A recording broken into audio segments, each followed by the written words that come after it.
इतने मायूसी के माहौल में आपको एक सुखद खबर देना चाहता हूँ। पिछले 24 घंटों में कोरोना के दिल्ली में 10,000 से कम केस आए हैं। पिछले 24 घंटों में लगभग 8,500 केस आए हैं दिल्ली में। पिछले कई दिनों से दिल्ली में बहुत ज़्यादा केस आ रहे थे। 20 अप्रैल को तो 28,000 से भी ज़्यादा केस आए थे। आज 8,500 केस आए हैं।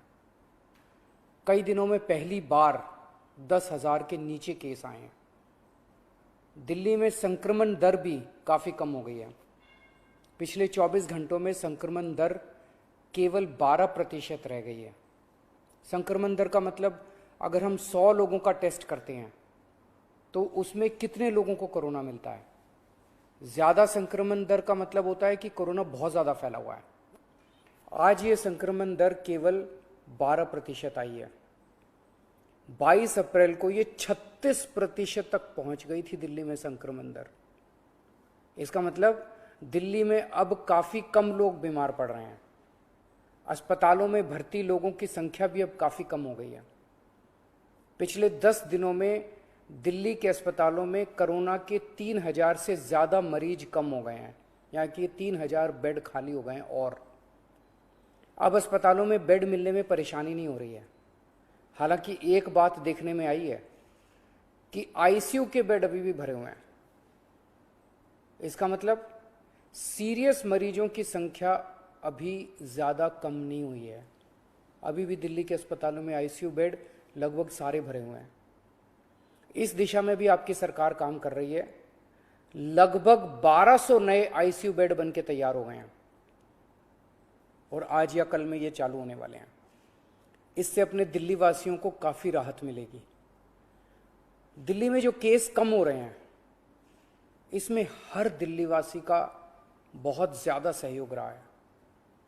हमने दिल्ली में बहुत कड़ा लॉकडाउन लगाया लेकिन दिल्ली वासियों ने उसमें पूरा सहयोग किया। सबने पूरी तरह से लॉकडाउन का पालन किया। आज सब लोग बात कर रहे हैं कि दिल्ली वासियों ने इतने कम समय में कोरोना के केस कम कैसे कर लिए। ये केवल और केवल दिल्ली वासियों के अनुशासित आचरण की वजह से हुआ है। लेकिन लड़ाई अभी जीती नहीं गई है। लड़ाई अभी बाकी है। अभी भी 8,500 केस आए हैं। इनको 0 तक ले जाना है। कोरोना को पूरी तरह खत्म करना है। और दूसरी बात, हम अगर अब ढीले पड़ गए तो ये केस फिर बढ़ जाएंगे। कोई गारंटी नहीं है कि ये कम ही रहेंगे। फिर से दिल्ली पे मुसीबत आ सकती है। इसीलिए किसी भी हालत में ढिलाई नहीं करनी। कड़ाई से लॉकडाउन का पालन करना है और कोरोना से बचने के जितने भी उपाय हैं वो सारे लागू रखने हैं। दिल्ली सरकार भी अपने इंतजामों में कोई कमी नहीं छोड़ रही। हम अभी और नए ऑक्सीजन बेड बना रहे हैं। ऑक्सीजन के कई हजार सिलेंडर खरीद रहे हैं। नए नए आईसीयू बेड बना रहे हैं ताकि भगवान ना करे अगर कोरोना के केस फिर से बढ़ गए तो हमारी तैयारी में कोई कमी नहीं होगी।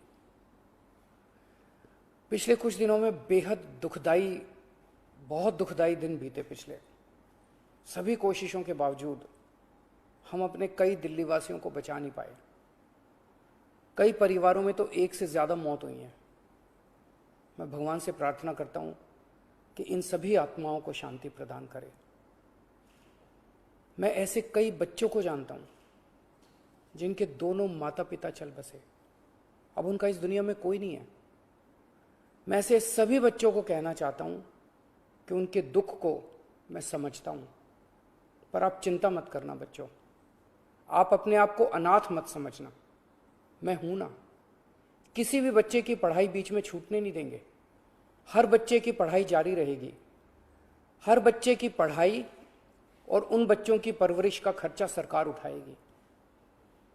ऐसे कई बुजुर्ग हैं जिनके जवान बच्चे थे, वो कमाते थे तब उनका घर चलता था। अब वो कमाने वाले बच्चे नहीं रहे। ऐसे सभी बुजुर्गों को मैं कहना चाहता हूं कि आपके बच्चे चले गए। इस बात का मुझे बेहद अफसोस है, लेकिन आप चिंता मत करना। अभी आपका ये बेटा जिंदा है। ऐसे सभी परिवार जिनमें कमाने वाले व्यक्ति की मौत हो गई, उनकी मदद सरकार करेगी। ऐसे परिवारों की हम आर्थिक मदद तो कर देंगे, पर ऐसे बच्चों को, बुजुर्गों को इस वक्त प्यार की ज़रूरत है, हमदर्दी की ज़रूरत है। मेरी ऐसे परिवारों के सभी पड़ोसियों और उनके रिश्तेदारों से विनती है, इनका ख्याल रखना। ऐसे परिवारों पे बहुत बड़ी मुसीबत आई है, इन्हें अपना प्यार और अपनी हमदर्दी देना।